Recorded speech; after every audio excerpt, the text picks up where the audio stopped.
Oiê, bom dia, Deus te abençoe demais, bom dia, boa tarde, boa noite, com muita alegria.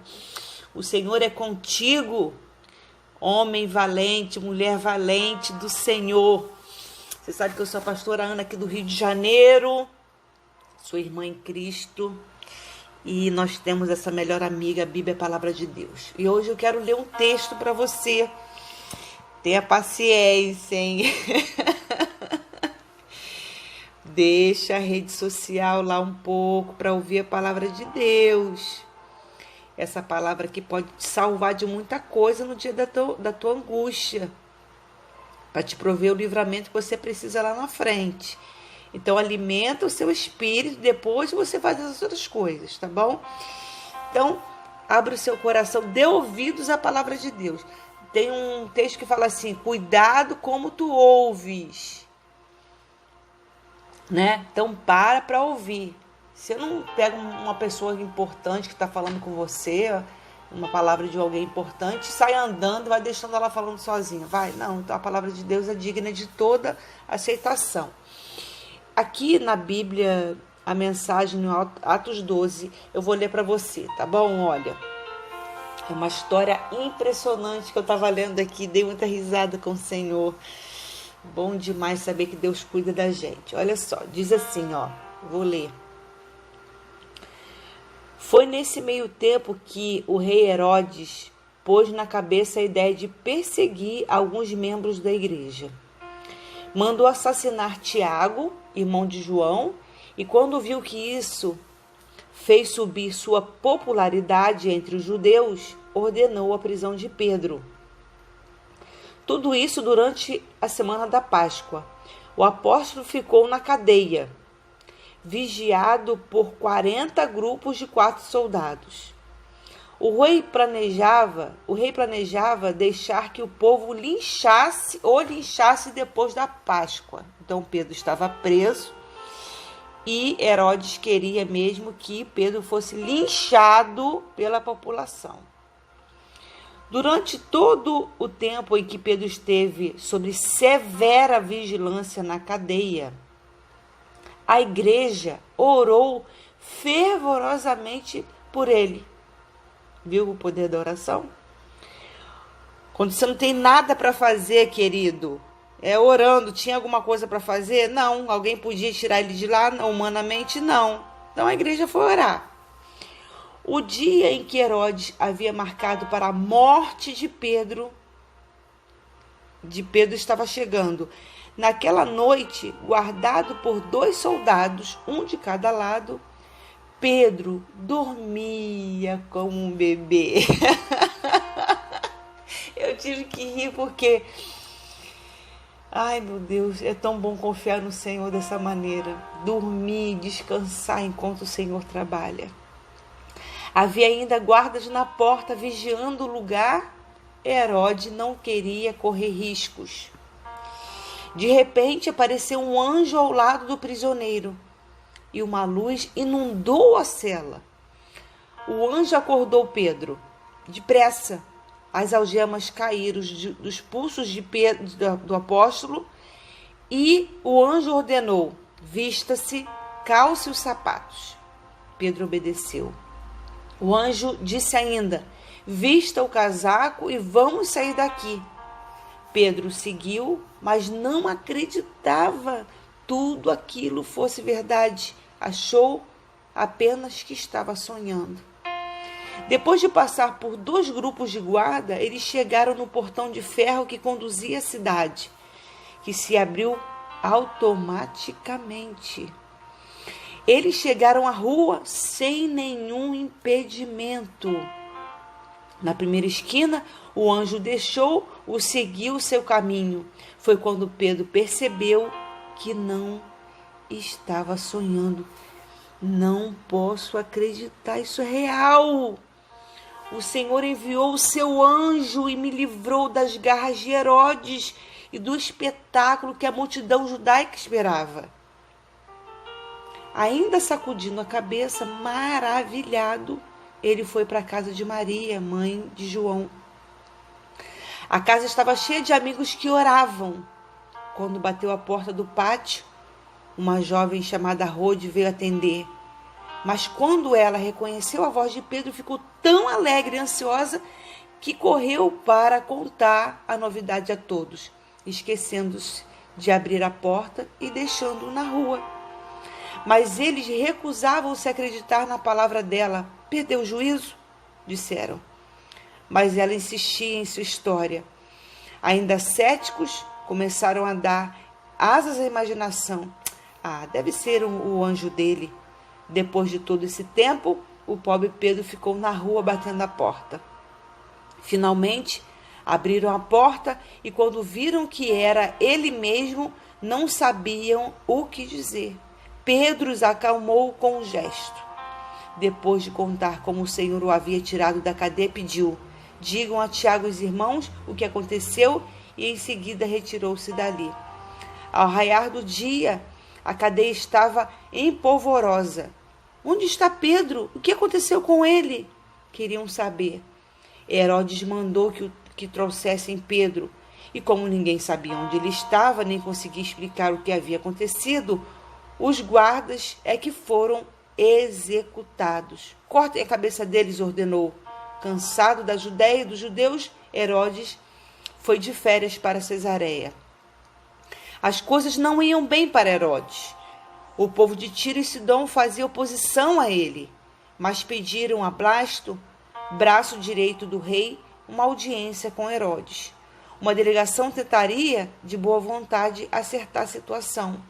O motivo é que dependiam da Judéia, porque viam dessa província seu suprimento de comida e a situação estava se tornando insustentável. No dia combinado, preste atenção aqui, Herodes, vestido a rigor, tomou seu lugar no trono e encantou com seu linguajar pomposo e vazio. O povo também contribuiu com sua cota de falsidade, gritando louvores insinceros à voz de Deus, à voz de Deus. Foi a gota d'água, farto da arrogância de Herodes. Deus enviou um anjo para feri-lo. Herodes não dava nenhum crédito a Deus. Assim, ali ele caiu, podre até a alma, de horrível, morreu comido de modo horrível, morreu comido de bicho.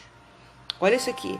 Enquanto isso, a palavra de Deus se espalhava sem parar. Aleluia! Ai, meu Deus do céu, que vontade que eu tenho de pular e dar glória a Deus. Você tem que pregar para você, né? Você acredita nessa palavra aqui? Você acredita que Deus é capaz de mover céus e terra por você? A Bíblia fala que Pedro estava dormindo como um bebê, dentro de uma cadeia. Uma confiança inabalável naquele que ele sabia que o tinha levantado para pregar o evangelho, ganhar almas. A Bíblia fala que na primeira pregação de Pedro, ele ganhou 3.000 almas para o Senhor. É sobre isso, querido.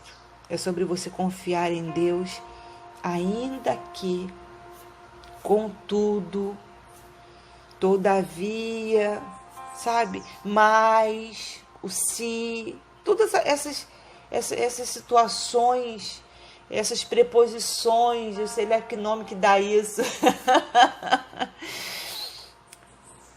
Esses porquês da nossa vida. O Senhor está no seu alto e sublime trono. Você viu o fim daqueles que tinham Pedro preso? Aqueles que iriam colocar Pedro na rua para ser torturado, linchado no dia seguinte. Você viu o que aconteceu com Herodes, porque tudo que ele fazia era na força do seu braço e se sentia o verdadeiro Deus. Tem algo igual a alguns juízes no Brasil, eles não pensam que é Deus, eles têm certeza. Você viu aqui o fim de Herodes? Porque não deu glória a Deus, Deus se fartou dele. E ele morreu comido de bichos. Querido, Deus está no controle da sua vida. Até Pedro ficou sem entender, maravilhado, pensando que estava sonhando. E eu coloco essa palavra sobre a sua vida. Deus vai fazer algo extraordinário na sua vida, que você vai ficar como quem sonha. Você vai falar, me belisca aqui, que eu estou sonhando. Quero deixar essa palavra de Deus sobre você. Pedro estava preso, acorrentado e vigiado por muitos e muitos soldados, numa prisão máxima, né? Uma cadeia máxima de prisão, mas ele estava dormindo como um bebê. Ele sabia que Deus estava no controle. Ele sabia que aquele Jesus que andou com ele, que ele andou com Jesus 3 anos, e que havia ressuscitado no 3º dia, estava no controle da situação. E enquanto, tudo isso aqui acontecia, enquanto Herodes estava sendo comido pelos bichos, a palavra de Deus se espalhava sem parar. Querido e querida de mim, ninguém consegue parar a palavra de Deus na sua vida. Aquilo que Deus falou vai acontecer. A palavra de Deus não volta vazia, pode ter certeza. Deus, com seus propósitos na sua vida, é imparável, querido. Não tem nada que pare, não tem arrogância, prepotência, violência humana, emocional, sentimental, nada. Você pode estar na situação que for. Quando Deus envia a sua palavra para a terra, a Bíblia fala em Salmos que ela corre velozmente para dar o fim que Ele deseja. Então, não se intimide perante os problemas. Pode ser ele, aos seus olhos, irresolvíveis humanamente. Deus é capaz de fazer muito mais, além. Eu sempre ouvi essa palavra, mas ontem na cozinha o Senhor falava, Ana, eu faço além do que você pensa. Além do que os meus filhos imaginam. Vocês não conseguem, a mente de vocês não consegue alcançar o que eu sou capaz de fazer pelos meus filhos. Então recebe essa palavra também no seu coração, tá bom? Ouve de novo. Essa palavra falou muito ao meu coração. Pedro dormia como um bebê. Confia no Senhor, descansa. Descansa, se aquieta, aquieta a sua alma. Fala para a sua alma hoje, fica quieta, calada. Deus está trabalhando, minha alma. Você vai louvar a Deus, fica tranquila. Acalma suas emoções, Deus está no controle, Ele está trabalhando por você. E da mesma forma que Deus tirou Pedro daquela prisão de uma forma sobrenatural, assim Ele vai fazer na sua vida e vai ficar claro como o sol do meio-dia para os seus opositores que Deus é na sua vida, tá bom? Fica com Deus, fica com o meu abraço apertado, demorado e carinhoso. Aleluia, glória a Deus. Fica na paz, se cuida, tchau, tchau.